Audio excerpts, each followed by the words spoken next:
Our last speaker for this first day of the 2012 NCRC is John Brubaker.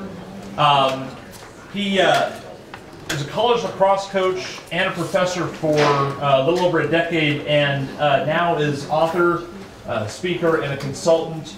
And his program is called The Coach Approach. And what I appreciate about John is that he's taken all these lessons that he's learned in college coaching and he's applied them to a program that really teaches success strategies for coaches in ways that can help build your team and your program around those strategies. Very successful speaker, well known throughout here in the Northeast. So welcome to our last speaker, John Brubaker. Thanks, Dan.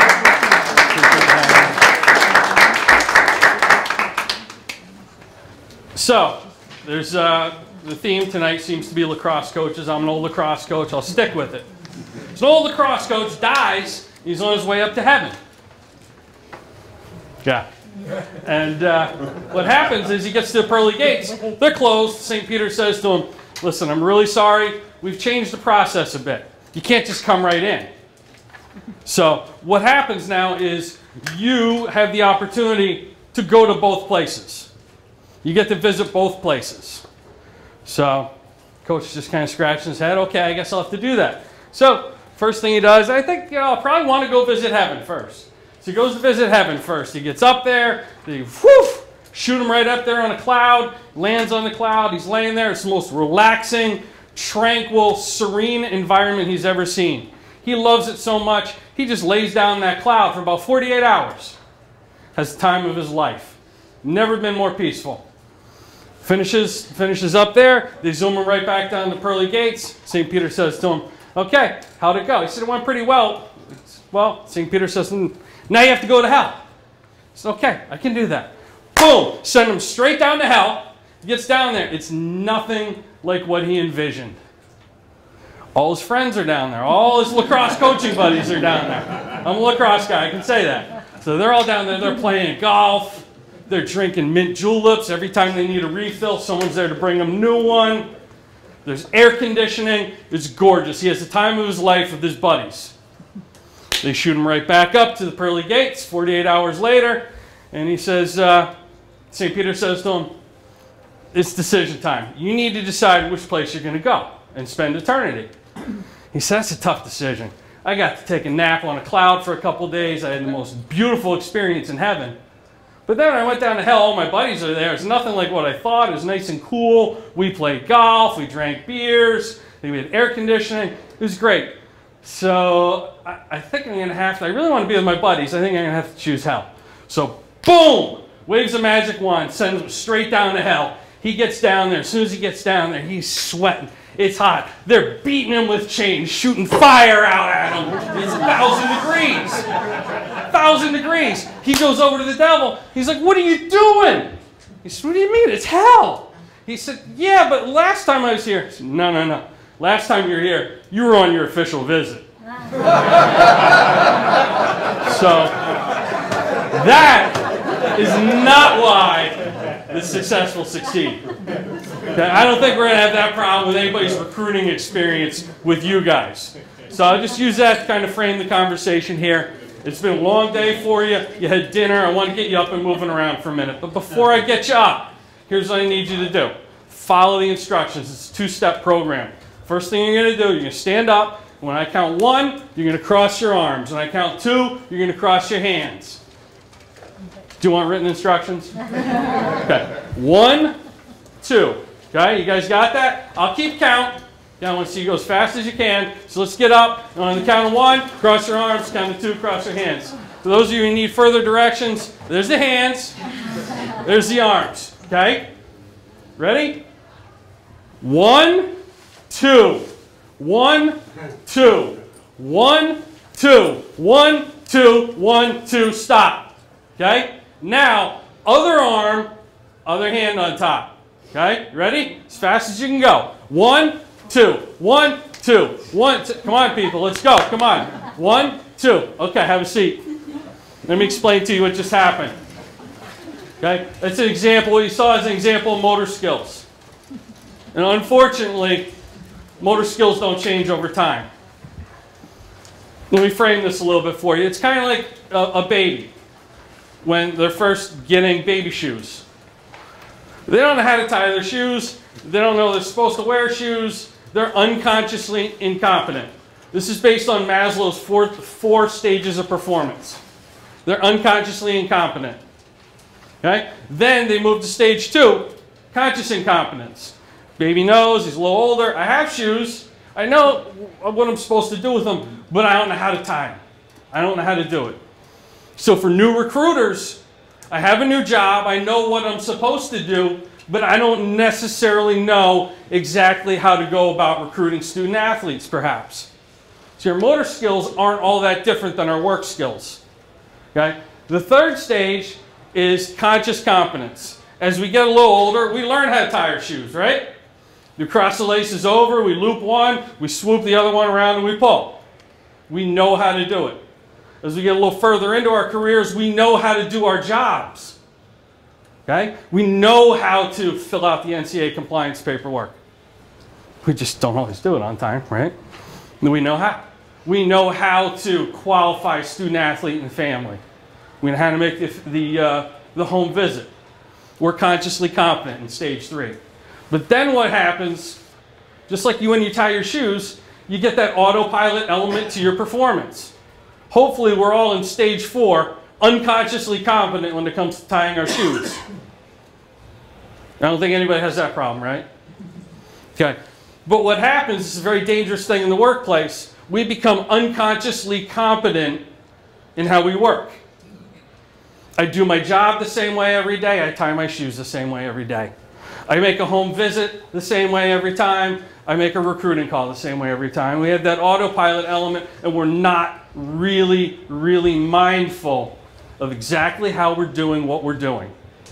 So my goal for you today and the rest of this weekend is to kind of have you focus on being in conscious competence stage, being stage 3 learners.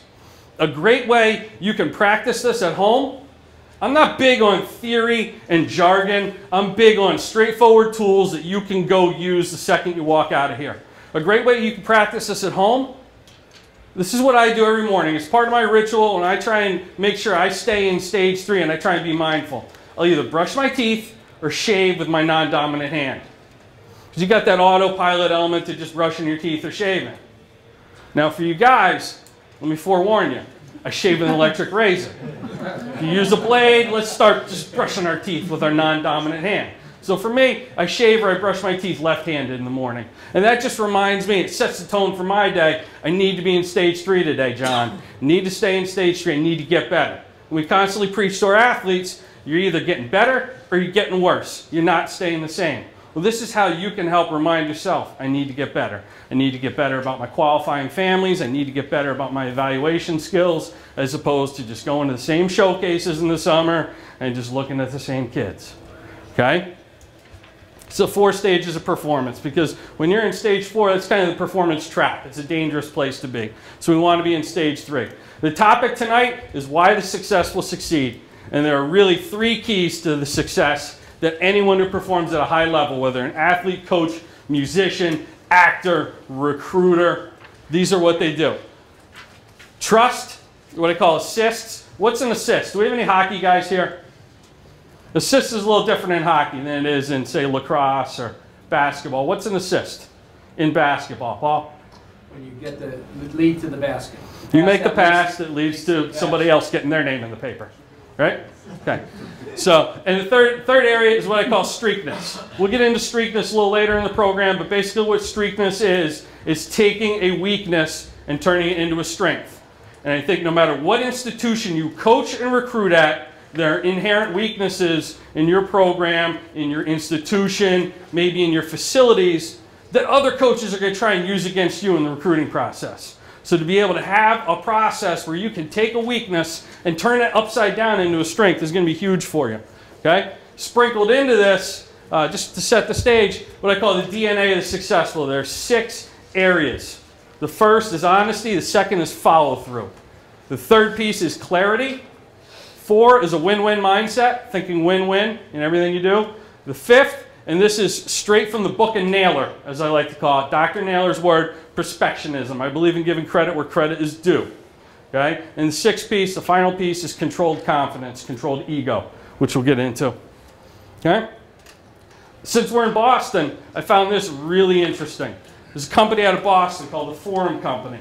They did some research on salespeople. And what they found was 99%, and you guys are all in sales. People have to be sold on you, they have to be sold on your institution. You're selling them on a vision. 99% of all salespeople can equally, with equal ability, can explain the features and benefits of a product or a service. And this is pretty wide scope stuff. They compared different industries. It didn't matter what the industry was. 99% of all salespeople could explain features and benefits equally well.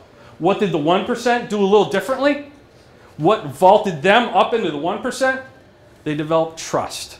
They developed trust with their prospects. They developed trust with their current clients.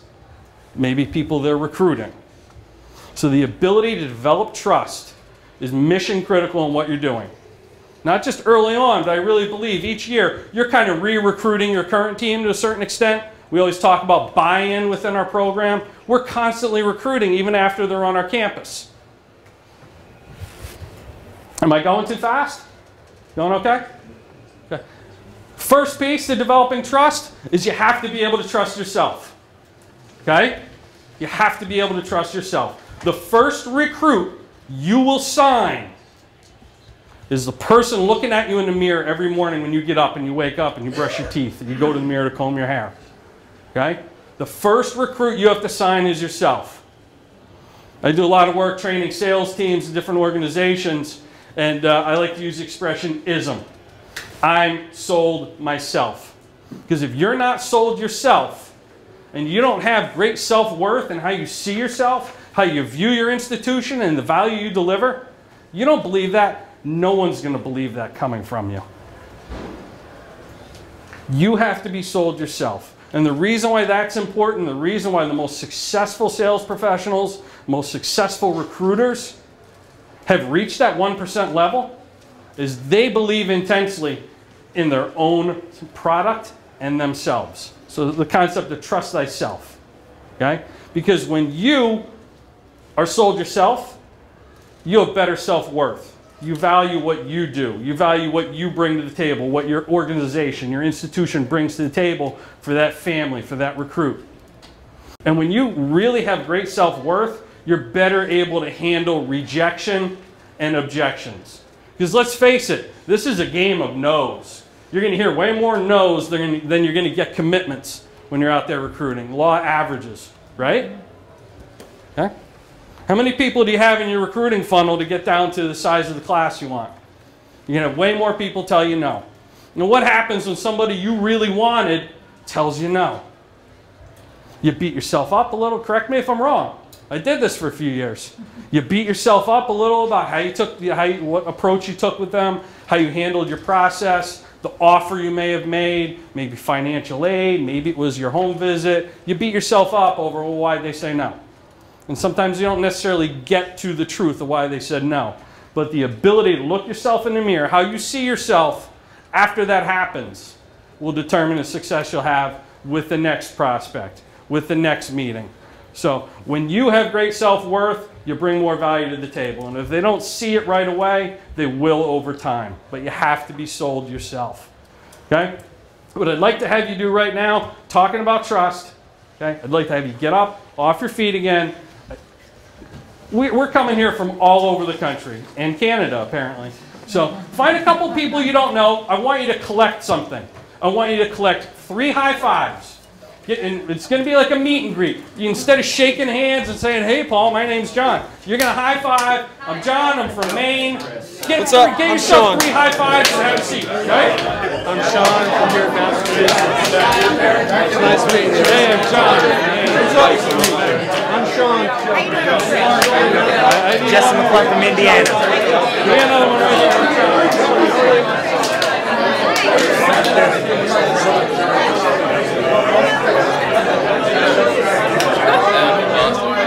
Okay, you got your 3 high fives.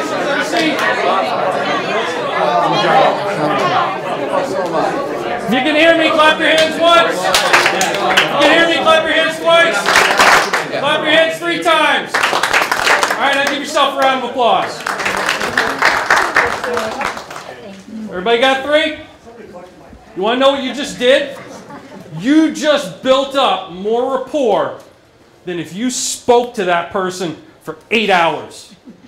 There's some real neuroscience behind this. Human contact will develop enough rapport and enough trust that it's the equivalent of 10 hours of just straight conversation. And this is a study that's done in the NBA. This isn't John just making up statistics here. There's a group of researchers at Cal Berkeley studied every single game, every single outcome in the NBA in 2008. And what they did was they coded behaviors. 3 different kinds of behaviors. High fives, fist bumps, and helping each other up off the ground when they took a charge and hit the deck. Okay? I learned a new thing. I was talking to my kids about this. My daughter taught me there's actually a fist bump that ends in an explosion, which I never knew. But they studied every single NBA team from the start of the season to the finish of the season. It was very objective. They didn't just do the playoffs or just do the good teams. And what they found was the most high-touch teams had the highest winning percentages. They were the most successful teams. The most low-touch teams, Golden State Warriors. Anybody from California here? I'm sorry. But in 2008, they're kind of a perennial doormat, but they were the worst team in the NBA when it came to winning percentage and number of touches. They're a real low-touch team on the court. To the point where I really believe that, if a guy took a charge and hit the deck, he's going to be laying there after everyone leaves the arena, the parking lot's empty, and the janitor's going to help him up off the ground. But the most high-touch team was our Boston Celtics. What'd they win in 2008, basketball fans? Championship. They won the World Championship. So they're the most high-touch team, and they had the most success. I got a trivia question for you. Whoever gets it right gets a copy of my book, The Coach Approach. Okay? Who do you think is the most high-touch player in the NBA? Kevin Garnett. And what did he win in 2008? Free book. He did not win a free book. Charlie, you said Kevin Garnett first. And what did he win in 2008? He's league MVP. Close enough. Good job. Give Charlie a round of applause. And there's some real neuroscience to this. Okay? Because when there's human contact between 2 people, a fist bump, a high five, helping somebody up, giving them a hug, what happens is your brain secretes a chemical called oxytocin. Not Oxycontin. Oxytocin. Okay? Doctors call this the trust chemical. Okay? So to be high touch, in this wired world we live in where we're doing tweeting and we're, friending people on Facebook or we're emailing prospects, you're going to get a lot more mileage out of that human connection as opposed to that wired connection. You're going to build more trust with the prospect. If you're not doing it and your competition is, how do you think, what's going to happen on signing day? You're probably going to be a little disappointed. Okay? So to be high touch in the wired world we live in is hugely important. It's not just basketball. It's not just athletics. Stanford University did a study with the babies in the neonatal intensive care unit. And they found that they were much more responsive when they had human touch, either from the mother, a parent, or a nurse, as opposed to simply being in the crib or the incubator there. Same thing, Harvard University did a study, classroom, students in the classroom. When the teacher walked up to a student and put her arm on his shoulder or the back of his arm, he felt a little more trust. He was more apt to raise his hand, ask a question, or participate in class. So to be high touch. Be appropriate, but be high touch. Okay? I had a great thing happen to me last week. I was at Starbucks. I live in Auburn, Maine. I'm at my local Starbucks in Auburn. I go up to the counter, and I go to order my daily coffee, and I hand them my gold card. I get frequent flyer miles there. And she says, your espresso's free today. So I'm thinking, it's what, every 15th cup is free on your card? So I said, oh, thank you so much. I appreciate that. She said, don't thank me. Thank the gentleman over there in the far corner. So I'm looking over, and there's a guy sitting in the far corner, and he just raises his glass to me. Said, who's this guy? She said, he's buying your coffee today. Well, it turns out he wasn't buying my coffee. He's buying everybody's coffee. From 1:30 to 3:30 last Monday, This guy's name is Aaron Willett. He's a store manager at U.S. Cellular in Auburn, Maine. He's buying everybody's coffee. So I'm kind of a social scientist at heart. I want to know why he's doing this. I wanted to go over and thank him. I said, hey, what's going on? He said, just, I'm here buying people coffee. I said, why? He said, pretty simple. My boss sent me out of the office today. He said, I want you to go do something nice for people in the community. I'm thinking, that's pretty cool. Is this a regular occurrence? He said, oh, it's just this initiative we have. We do it every so often. I said, well, just let me know the next time you do that. We'll go to Best Buy. I need a new TV. But I said, really, why are you doing this? Let's talk about it. He said, well, it started out here in Maine, but it became a national initiative. It's called Surprise and Delight. It's our Surprise and Delight campaign. We just go out in the community and we do good. And his belief was you do good and good will follow. And I don't think that's just in wireless sales. I think it's in recruiting, teaching, whether you're a financial advisor. It doesn't matter what industry you're in. You do good and good will follow. So my question for you is, how are you surprising and delighting prospects? How are you surprising and delighting high school or AAU coaches that you interact with? Okay? It's a real simple thing that he does. And his rationale for why they're doing this is because the reality of it is, John, he told me, he said, we're number 3 in our market behind Verizon and AT&T. We don't have a $5 million advertising budget. We can't do that to reach people. We need to go out in the streets and we need to just reach people on a grassroots level. I think it's the same thing in recruiting. You need to build those relationships, build trust. That's how you reach people. You surprise and delight them in the process. What struck me about what he's doing is I really liken it to watering bamboo. I don't think we have any bamboo farmers in here, but there's a process to watering bamboo. And what he's done is it's really a long-term process. It's about relationship building. And I think one of the areas, we'll get back to the bamboo in a second, but one of the areas that we get tripped up, whether it's a sales team, a group of coaches recruiting, a student athlete worried about an outcome or a result of a game, at the end of the year, what's going to happen, you're working towards a championship, and you got your eye on the prize as opposed to having your eye on the process. And what tends to happen is when you have that result mindset, you derail your performance. Okay? When you have that result mindset in recruiting, we all kind of have a book of business. We have an address book of contacts that we use.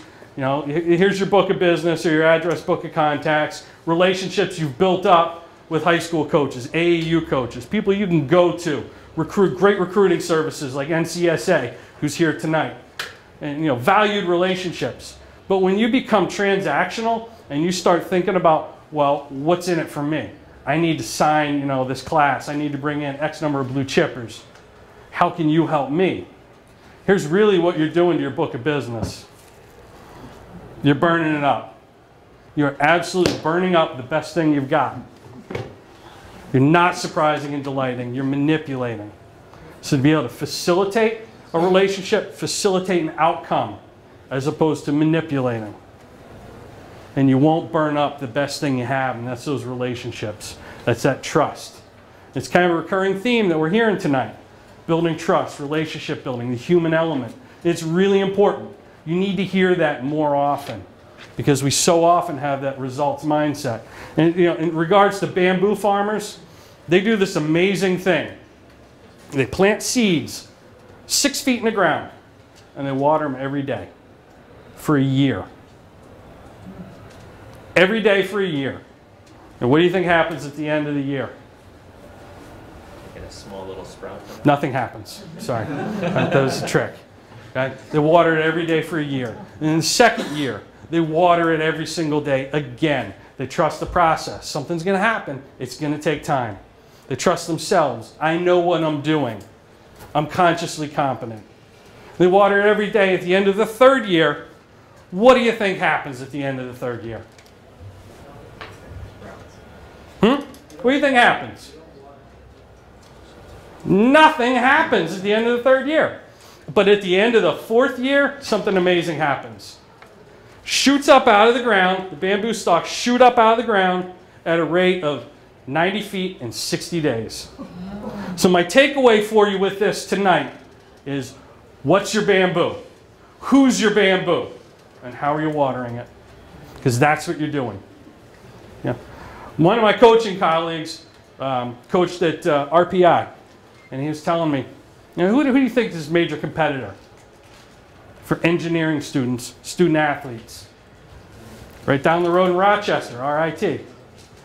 He said, I recruited the city of Rochester and surrounding community harder than you could possibly imagine for 6 years. I didn't get a single kid. I couldn't take a single kid out of RIT's backyard. But the 7th year, I got 3 of them. And I love that because it's watering bamboo. It's doing good and good will follow. It's about building up those relationships over time. It's really an overtime victory.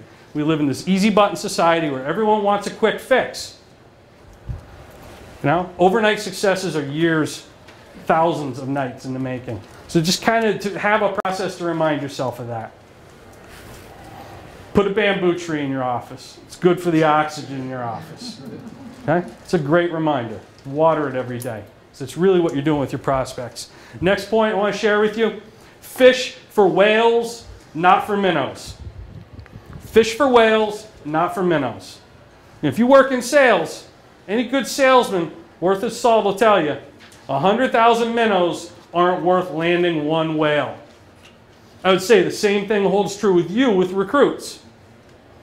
Your 5 or 6 B-list kids aren't going to contribute to your program in the same way that 1 blue chipper will. Set your standards high. Fish for whales, not minnows. A great example of this also from the NBA. You'd think I was a basketball guy with some of the examples I'm giving. I'm a lacrosse guy. But great example is some research in 2010, the NBA. They studied the shooting percentage of the best 2-point shooters. And what they found was the top 10 2-point shooters averaged 46%. Their success rate was 46%. They studied the top 10 3-point shooters. Their success rate is 34%. Okay? So I'm not a math major. I can't give you the answer. You tell me, what's the difference between 46 and 34%? Real quick, anybody? Who said 12? Who said 12? There you go. Actually, it is technically 12%. It's actually a lot more than that. When you look at the return on your investment between a 3-pointer and a 2-pointer, 50% greater return on a 3 than a 2, right? Fish for whales, not for minnows.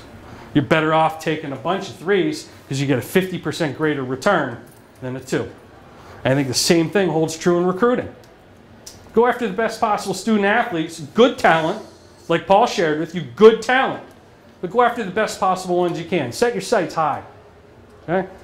I heard Bob Emery is one of the most successful hockey coaches in America. He coaches at Plattsburgh State. He talked to me about his recruiting philosophy once. He said, I don't want anybody that wants us. I thought, that's awesome.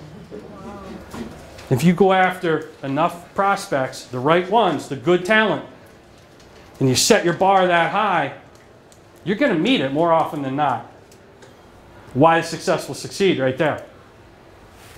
So fish for whales, not for minnows. What I'd like to ask you to do again, get you up moving around, get you engaged a little bit here before you get up. This is a real thing, by the way. Yes, we are going to thumb wrestle. This is a real thing. There is a professional thumb wrestling federation. I don't know if was anybody aware of that. And they make rings. Oh my God. One of you should have thought of that and made it a fundraiser for your program. But what I'd like you to do is I'm going to time you. 60 seconds. I want to see how many times you can pin your opponent. Pair up with somebody close to you. Okay? You know the deal. You're going to have a thumb wrestle. Ready, set, go. Keep score. You got to keep score. Okay? Make sure you're keeping score, people, all right?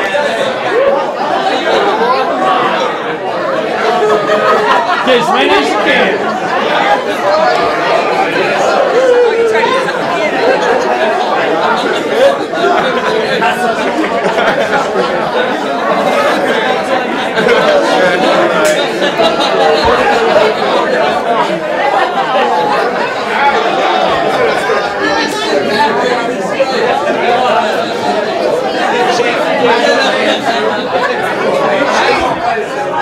Okay, time's up.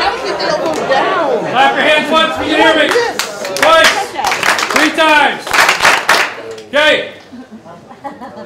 I asked you to keep score. Now, give me some feedback here. Raise your hand, show of hands, if you got 5 or more. Okay, 5 or more pins?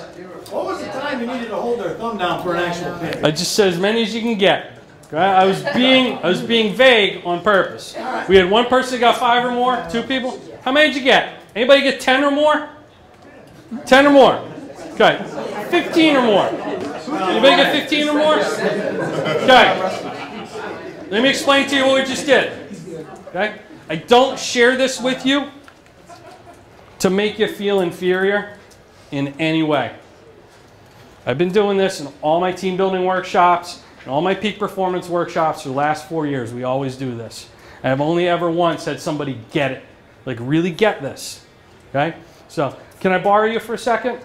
We're going to thumb wrestle. She's good. Okay. I'm ready. She's good. Okay? What were my instructions that I gave you guys? Stand up, pair up, and what? Thumb wrestle. See, keep score. See how many times you can pin the other person. Okay? Only ever once in the last 4 years did I have people do this. Okay? We're going to take turns pinning each other. Ready? Okay. 2, 4. 2, 4, 6, 8, 10, 12, 14, 16. Thank you. Have a seat. Thank you. So, those are the instructions I gave you. See how many you can get. So the takeaway from that is the successful, the 1%, help other people succeed. Winners help other people win. Okay? They got 58 when they did that. 58 in 60 seconds. Because they used both hands. I never told them they couldn't use both hands. They used both hands and they took turns. So winners help other people win.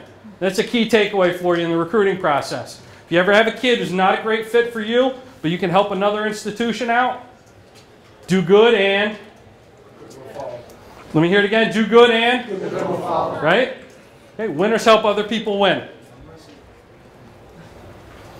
We need a downshift here. We're going to get into the 6 keys to the DNA of the successful. The first one, honesty.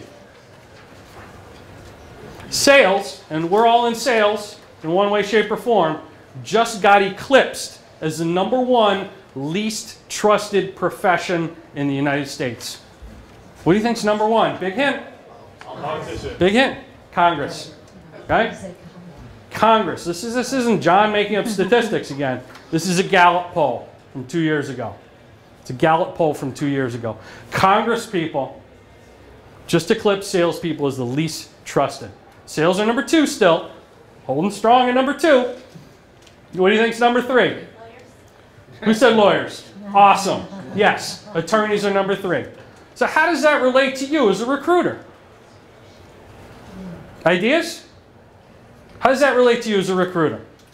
Well, they're not going to trust you.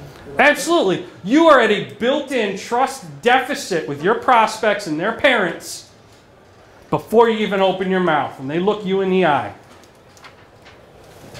Why? Because a lot of the recruiting process gets sensationalized in some movies, some things we see in the media. Maybe some coaches are making promises they can't keep, promising a starting job, promising a certain amount of playing time. You're at a trust deficit and it isn't necessarily your fault. So again, that human connection.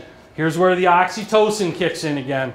Okay? What can you do to build up some trust equity with the families you're working with? Okay? So on the back of your handout I gave you, top 5 ideas. I'd just like you to jot down your top 5 ideas. Here's 1 or 2 ways maybe that I can build up some trust equity to dig out of that hole that I'm in before I even enter into a conversation with these families or with this top prospect. If we can get you 3 to 5 great ideas you can go execute at the end of the night tonight, we've won the day. You've won the day, and I've done my job. If I haven't gotten you 3 to 5 takeaways you can go use, I haven't done my job tonight. Okay? But how can you build trust? Second piece, the DNA of the successful is follow through. Impeccable follow through. When I was coaching, I used to share this story with my assistant coaches every year.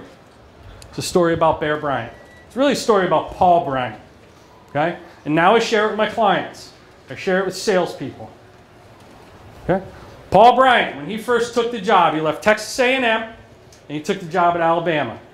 His first year, he's there recruiting. Right when he started the job, he goes down to southern Alabama to recruit a prospect and doesn't know where he's going. He's lost. He doesn't know the state yet. So he pulls into this restaurant. It's lunchtime. He's getting kind of hungry and he wants directions to the high school. Walks in. He's the only white person in the building. Owner looks at him. He said, I believe you're in the wrong place, boy. He said, I don't think I am. I'm hungry. I want some barbecue. And he said, I don't think you want to eat here. He said, no, I really do. Plus, I'm the new football coach at the University of Alabama, and I'm here to recruit this prospect, local high school. I really don't know where I'm going. Can I get directions? And he sits down. He said, I don't know if you like what we have to eat. He said, we're serving chitlins today. He said, buddy, I'm from Arkansas. I've probably eaten a mile of chitlins. Bring it on. So he said, okay. Fixes him up a big plate. He's sitting there eating. He's talking to the owner and explains to him he just took the job at Alabama. He's trying to find his way around. He said, do you know this prospect? And do you know where I could find him? So he told him just about everything there is to know about this kid he was recruiting. Gave him directions to the high school. Told him where he would find him in the high school. He'd find him in the gym. He's probably shooting hoops with a couple of his friends. So finishes his meal. He goes to pay the check. The guy says, no, I can't take your money. You're the new football coach at the university. He said, it's on me. So Paul Bryant says to him, you know what? For a meal this good, I need to pay you because it was worth it. So pays the check. He leaves a tip. Not too big to be flashy. Not too small to be cheap, but a respectable tip.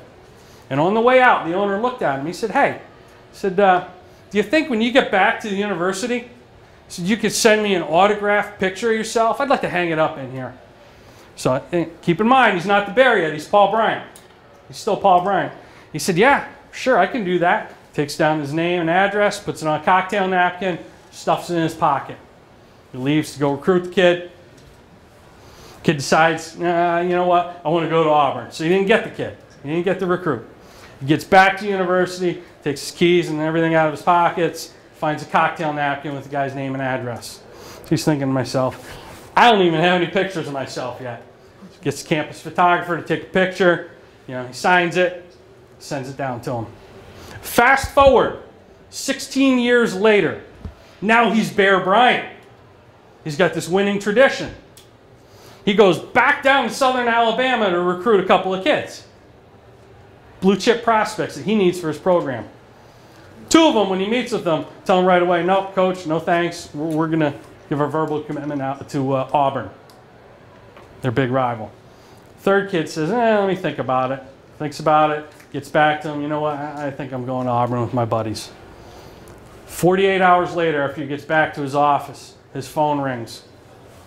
It's that third kid. He said, Coach, so I was calling to see you. I said, I don't even know if this is possible. I'd like to change my mind, but I need to know if you'd have me. Would you still have me at Alabama? This kid's at the top of his list. He's a game changer for him. He said, absolutely, I'd still have you, but you have to answer one question for me. I said, what's that? He said, why'd you change your mind? He said, it's pretty easy. He said, I told my grandfather I was going to Auburn. He called me stupid, and he told me he'd never speak to me again. So Bear Bryant said, that's great. I'd love to have you. Scholarship offer stands, but I'm afraid I don't know your grandfather. He said, sure you do. You ate at his restaurant 16 years ago, the first year you were the coach here when you first got here. He said, my grandfather told me the reason why I ought to go to Alabama is I could stand to learn a lot about being a better man, being a better person, more than just about academics and football. If I came and played for you, if I went anywhere else, I wouldn't necessarily get that. So because he gave you his name and address and he asked for an 8x10 picture. So he thought he'd never hear from you or see you ever again. He never in his wildest dreams thought you'd actually do what you said you were going to do. You'd actually send a picture. That picture's hanging up at the entrance to his restaurant ever since he got it in the mail from you. It's been there every day. Every time someone new walks into the restaurant, he points to it. He said, hey, Bear Bryant ate here 16 years ago, 15 years ago, whenever it was. Okay? So you did what you said you were going to do. Again, gets back to watering bamboo. Do good and good will follow. Build up that trust equity. How are you doing that? Okay? because it might take 16 years. So what are you doing today, tomorrow, this season, this summer when you're out on the road and you're sunburned and you're tired and your camp chair broke and you have to stand, right? And you ran out of sunblock. What are you doing to water that bamboo? Because it's about follow through. If you say you're going to do something, do it. If you tell a prospect, I'm going to call you Wednesday nights at 8, you call Wednesday nights at 8. Okay? Because you never know, 16 years later, what that could yield. Okay? The third piece, this is something real quick. I'd love to have you take out your smartphones, your cell phones. We're all live tweeting. What I'd like you to do, I heard Pete Carroll speak at a coach's clinic a few years ago.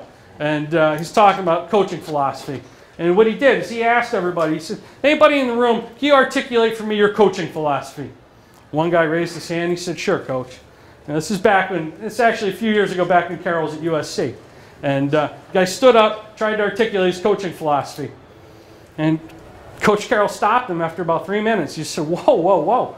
He said, I'm a coach at USC and I can't even understand and decipher really what you're saying. How do you expect your players to understand what your philosophy is? He said, well, okay, coach, then what's your philosophy? Pete Carroll said, win forever. You guys probably all heard about his kind of win forever cause that he has as well. But 2 words, that simple. Win forever. I'm not asking you to come up with a 2-word recruiting philosophy or recruiting mission statement. But what I am asking you to do is get a little more clarity while you're here on the weekend trip here. Okay? See if you can tweet it. Maybe if you're an assistant coach, send your recruiting philosophy in the form of a text right now to your head coach who's down in Texas enjoying nice weather, right? Coach Klepacki's down in Texas. Yep. Just send a text message. Can you say it in a text? Could you put it on a cocktail napkin? Your philosophy when it comes to recruiting student athletes. Because if you don't have clarity on your philosophy, your prospects aren't going to understand your message. They're not going to have clarity on it. Okay? And if your competition is real clear about what their philosophy is and how the kid fits in, how do you think that's going to end on signing day? Right?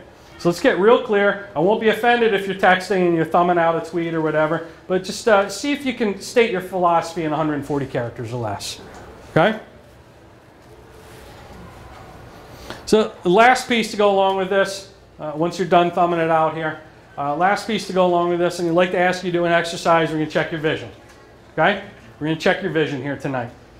Because in addition to the clarity of your message, something else we need to be really, really consciously competent about. Okay?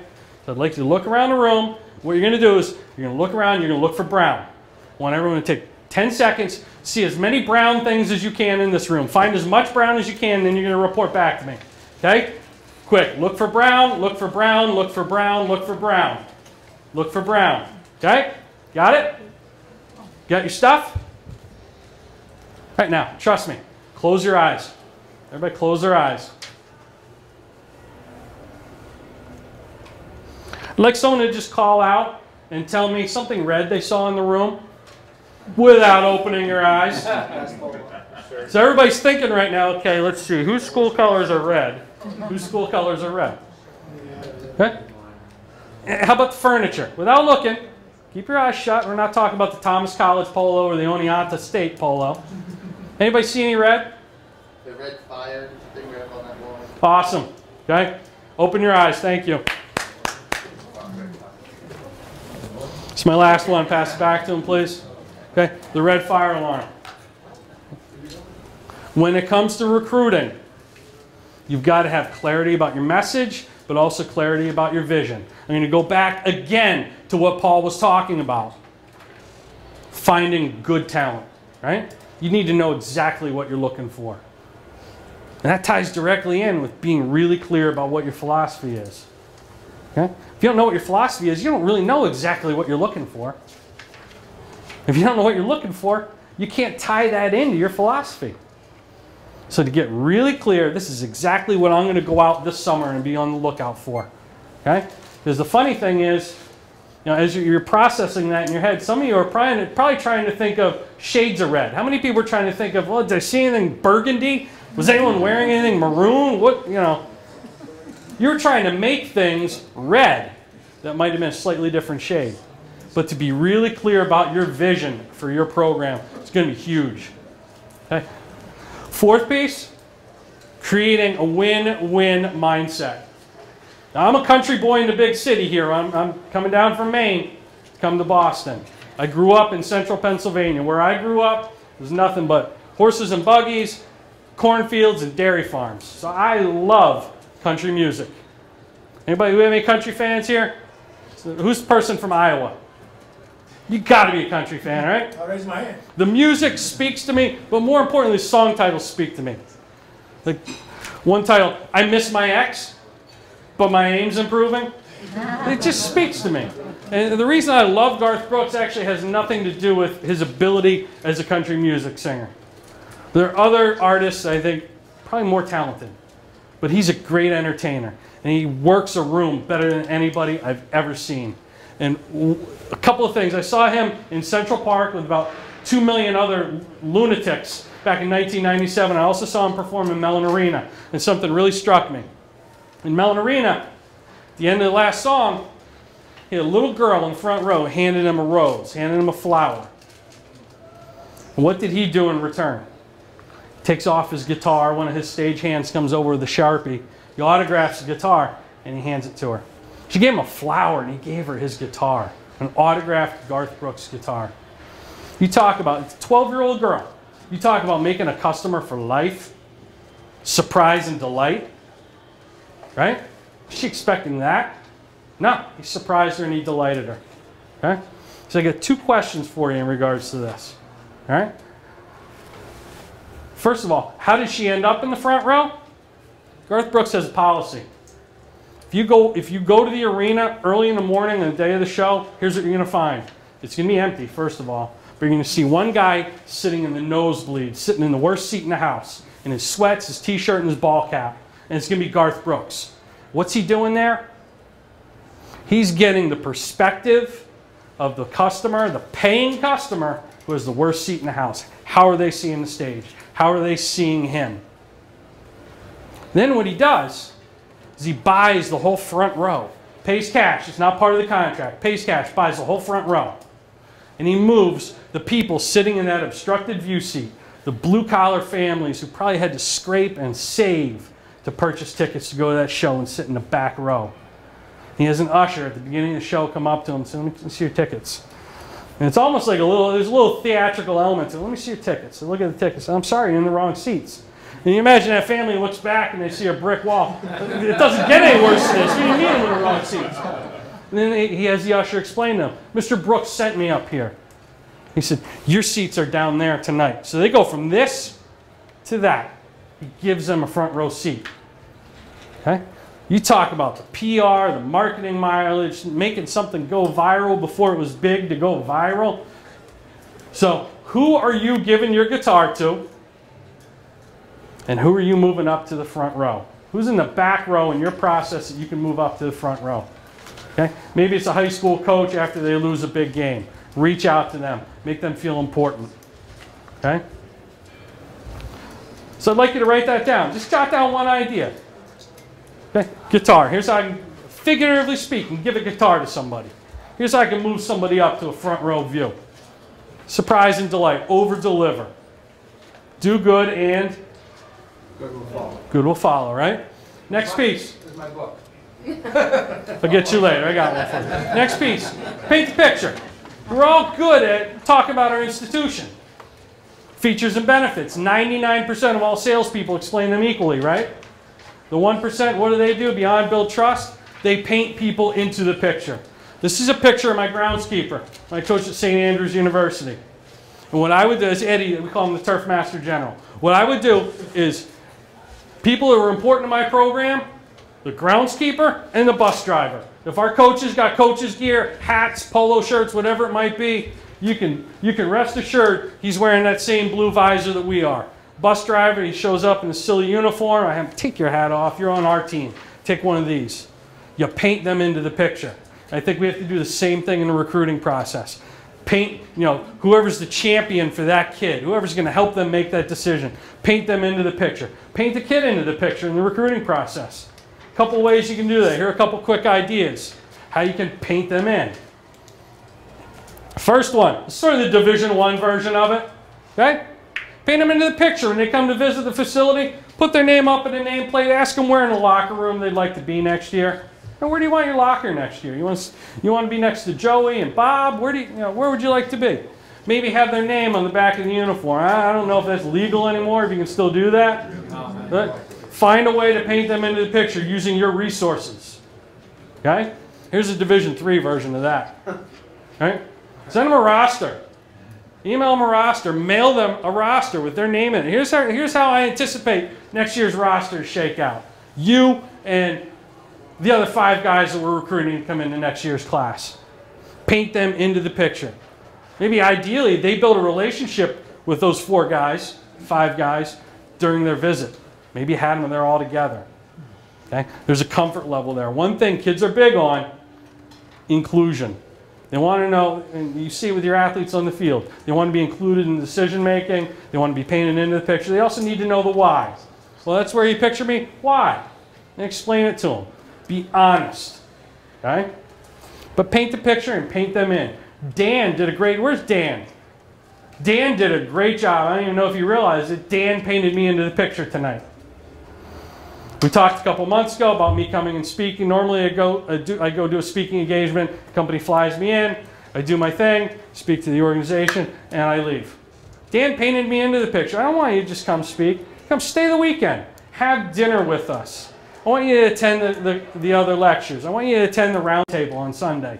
He painted me into the picture. I feel like I'm one of you guys. I've been out of coaching since 2004, but I feel like I'm one of you guys this weekend. It's important. Next piece, number 5. This is, again, straight from the book of Naylor, as I like to call it. Perspectionism. And we all have student athletes who kind of have, and Adam addressed it a bit, I don't want to say issues, but for lack of a better term, a little bit of element of self-pity, or things aren't good enough, or they just sort of have a catastrophic view of realistically small problems, right? How do you get them really to kind of check their ego and check themselves? I would argue you use 3 words. Compared to what? Okay? Or maybe it's for you. You lost that #1 recruit.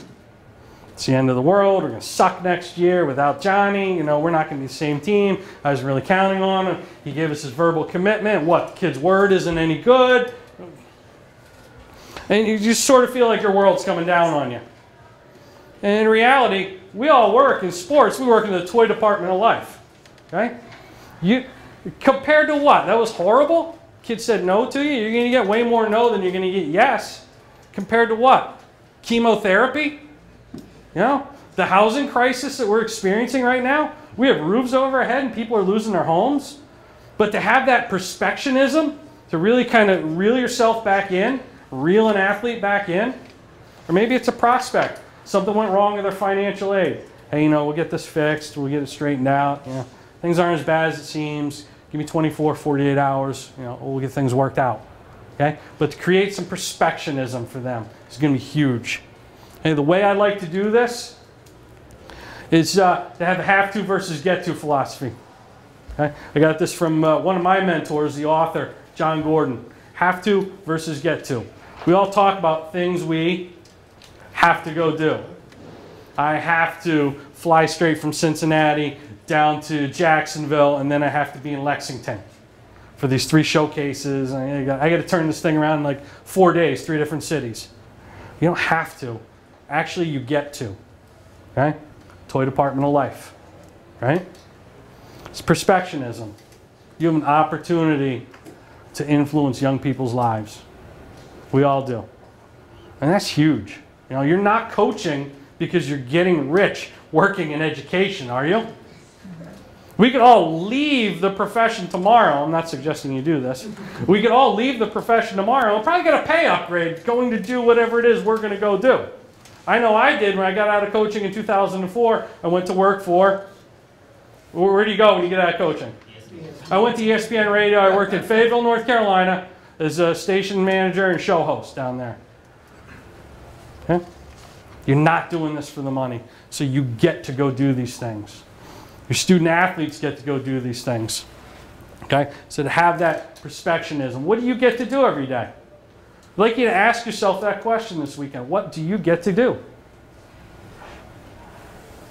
This is a picture of St. Andrews University, the facilities where I used to work. Back here is the field house, and right here is the birth center. St. Andrews is famous for one thing. Before the ADA, the American Disabilities Act, the institution created a fully accessible community for students with disabilities, physical disabilities. You know, maybe they're quadriplegic, paraplegic. They had wheelchair ramps, automatic opening doors, sensors that trip the light on when you enter the room. They thought of everything. It's the most forward-thinking place I've ever been. They did all this before the ADA, before every institution had to. Okay? What my athletes would complain about was it's hot out. They complain about temperature. It's North Carolina. Of course it's 100 degrees. Winter, Paul, winter in North Carolina means what? You wear socks, right? Maybe a sweatshirt. Yeah. They complain about, you know, we lost a game. They complain about having to do sprints. Coach was hard on us. We had to run 20 sprints at the end of practice. You didn't have to. You got to. And what happened was they'd walk around the birth center to get to our practice field and our game field every day. And they had to make this long walk after they had to have a tough practice. So what we started doing is we started to have them walk through the birth center, where they got to meet people who would absolutely mortgage their soul to get to go run around on that field. And they got to interact with these kids and realize, you know what? Yeah, we're chasing a national championship and we just lost a game, but you know what? We got to go play a game. So to have that perfectionism, it's going to be huge. Have to versus get to. Find a way to use that in your own life. Find a way to get your athletes to use that. It's going to be a game changer for you. Okay? Who knows who this guy is? This is the final piece in terms of the DNA of the successful. Who knows who this guy is? Warren Buffett. Warren Buffett's famous for one thing, right? He made millions of dollars singing that song, Margaritaville, right? CEO of Berkshire Hathaway, the guy's, he's a billionaire, extremely successful. He's got the intellectual property on this, but I love it and I use it myself. He has what he calls his internal scoreboard. I think we all need to have an internal scoreboard. Okay? He doesn't care about what the media says about him. And just because he makes billions doesn't mean every deal he makes, you know, he doesn't close every sale. Okay? He's got a batting average just like every other salesperson. Yeah? But when the media blasts him for something that went wrong, or maybe one of his companies loses money, he has to shut down one of his companies, he tunes out the noise. He doesn't listen to the media. Okay? How does this relate to you? You guys all see the message boards? You guys all see like the Rivals.com rankings of, you know, where your recruiting class is? Or you're comparing who you signed in your league to who somebody else signed? Tune out the noise. Have an internal scoreboard. And his philosophy is that if he believes that something, a company, you know, one of their missions of their company created value either for the employees or the customers, whether it made money or not, it was a worthwhile endeavor. Because it contributed to either his employees and the betterment of them, contributed to customers. Didn't care what the media thought or whether or not it made money. Do good and, right? Next piece, I want to cue up a quick video for you. How many soccer coaches do we have here? Got a couple soccer coaches. Coach Parsons, you're a soccer guy, right? Okay. I believe this is Team Finland. It's a famous World Cup team. It's famous for their celebrations. And how this relates to you is celebrating success. Okay. In the last World Cup. When was the last World Cup, Coach? 2010. 2010. The sports sociologist Jan Pepping studied all the World Cup soccer teams. And this goes beyond the oxytocin, the building trust, you know, the high fives. He studied all the World Cup soccer teams. What he found was the most successful soccer teams were teams that had a process for celebrating success. Whether they made a goal, a great player won a match. The teams that celebrated and had a process for doing that, success leads to other success. It builds momentum. This team became famous for the celebration rituals to the point where when they were playing an away game, the other team's fans weren't necessarily happy about the fact that they just let in a goal, but they would cheer the actual celebration. We're going to watch the bottom right-hand corner of the screen.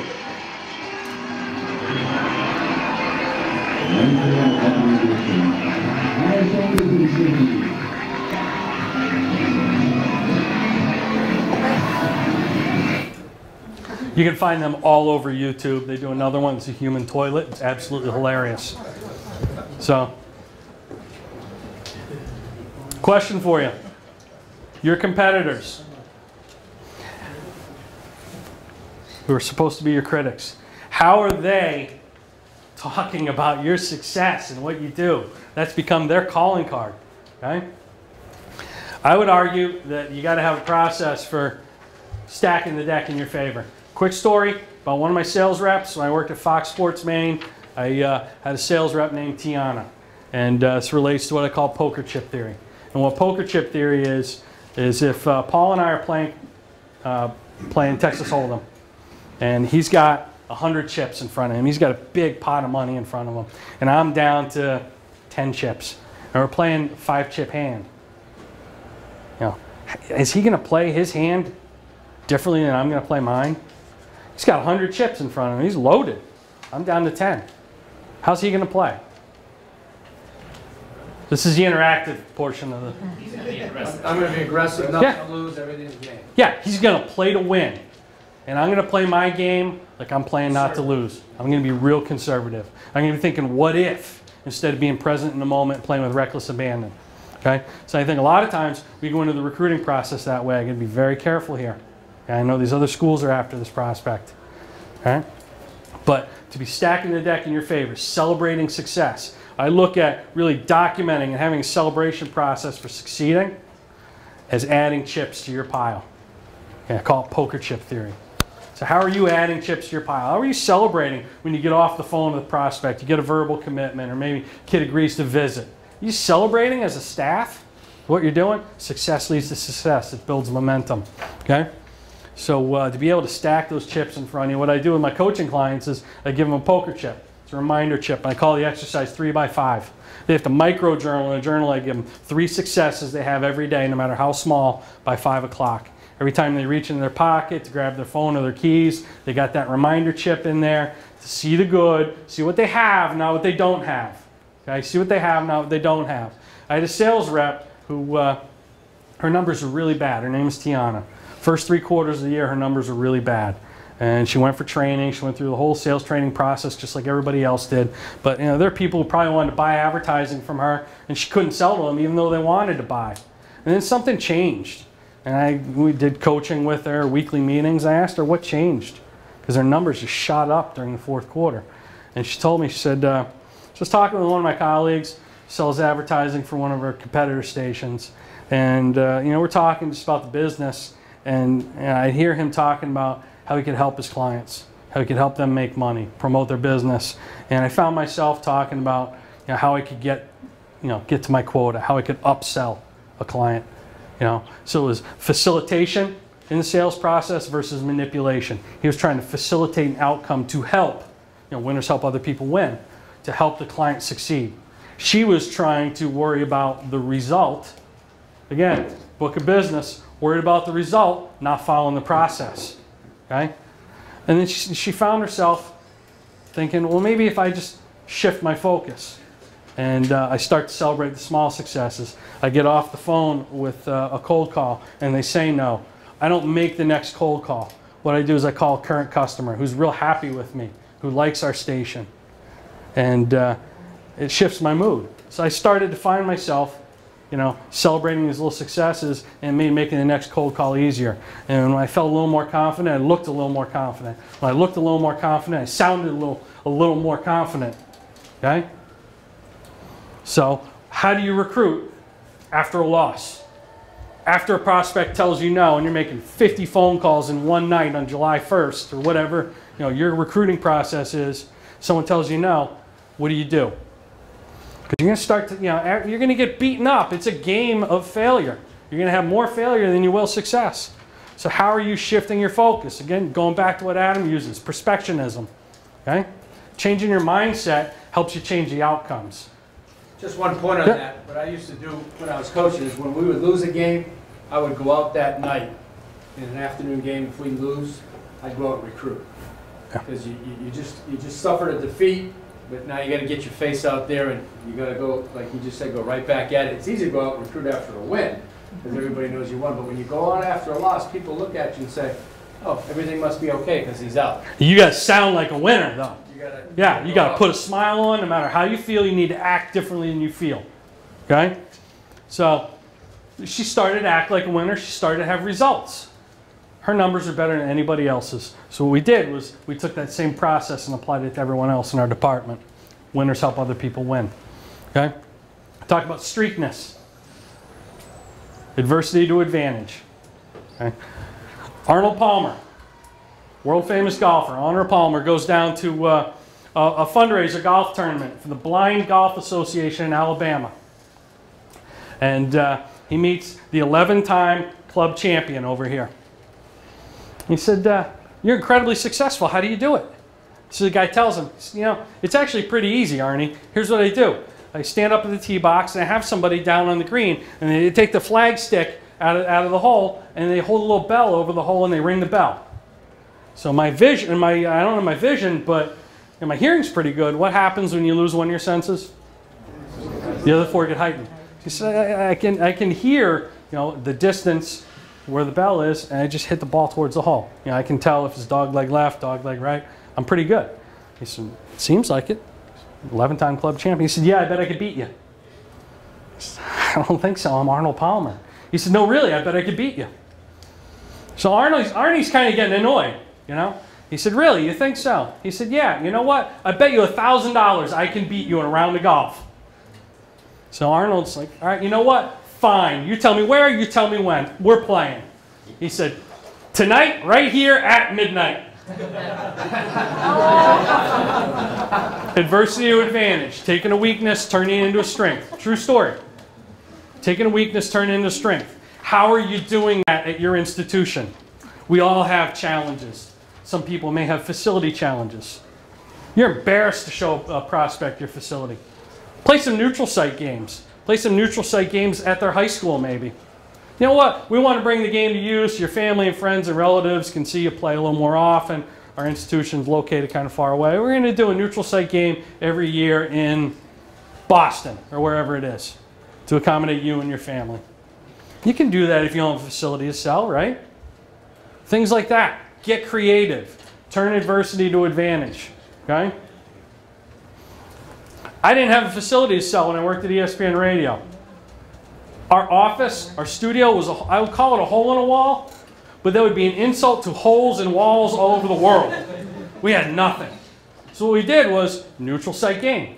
We built a studio. We called our radio show, the radio show I did, The Cage. We built a studio in a sports bar. We pitched the concept to a sports bar. Sold them sponsorship of it.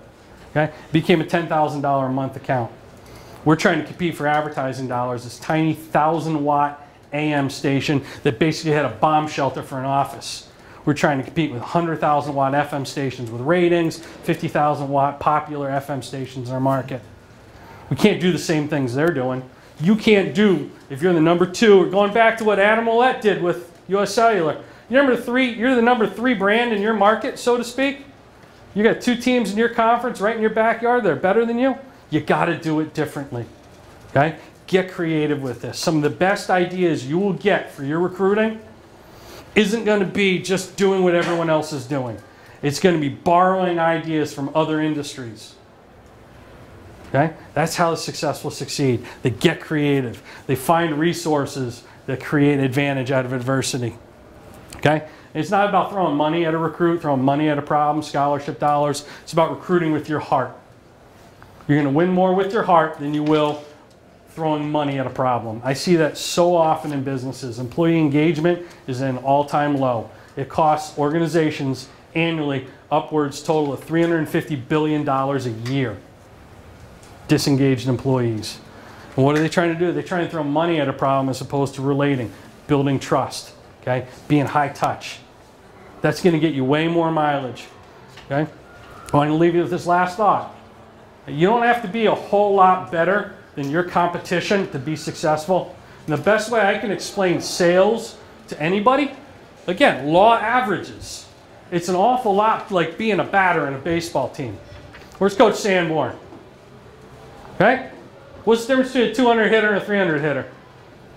One hit every 10 times up. Yeah, it's 100 points, right? A 200 hitter in Major League Baseball is going to have, you know, they're going to be just the average Joe on the roster. They're going to have a cup of tea in Major League Baseball. 300 hitter, you know, potential Hall of Fame career. It's really more than 100 points. It's millions of dollars, sponsorship dollars, fame versus anonymity. It's really more than 100 points. But what it is it's 162 game schedule over 175 days. Right, Coach? That's a baseball season. And when you do the math and you kind of back out the math with this, it's an awful lot like the sales process, law averages. You do the math to get from 200 to 300, it adds up to, if you have 4 or 5 at bats, 1.7 hits a week. Only 1.7 more hits a week. How are you getting 1 or more hits more each week in your recruiting? What are you doing to be a little bit better? Because a little bit better will get you, Hall of Fame numbers. It'll get you that 1% that we talked about.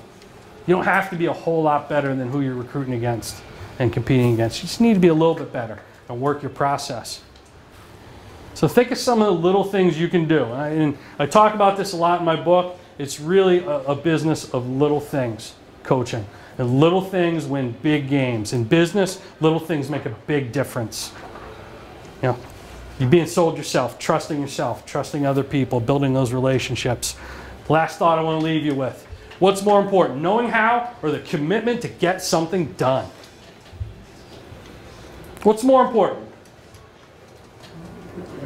The commitment to get something done.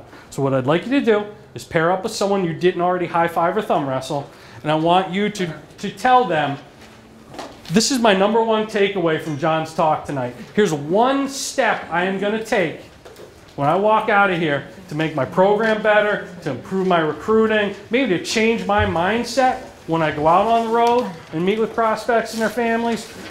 Pair up with somebody and exchange one great idea that you got from tonight. Okay? Go ahead.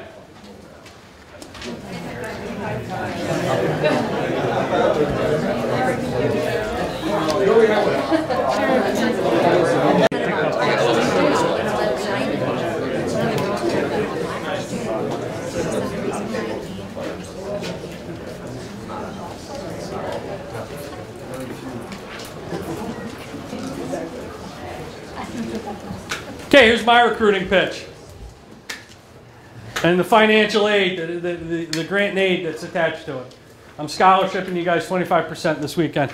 These are my 2 books. I co-authored a book with Dr. Warren Bennis and George Mitchell and Patricia Schroeder, among some other experts, called Leadership Helping Others Succeed. And then there's my book. A couple of you got a freebie. I still owe Paul one. And it's called The Coach Approach, Success Strategies from the Locker Room to the Boardroom. And I'll have it available after the program tonight. I'll be around all weekend. Like I said, Dan did a wonderful job painting me into the picture. It's a pleasure to be here. You guys are a great group, and I'll have these available for you for the weekend. But again, it's $15 each as opposed to the regular $20. And again, thank you. I'll stick around afterwards if you have questions, you want to talk. Thanks again.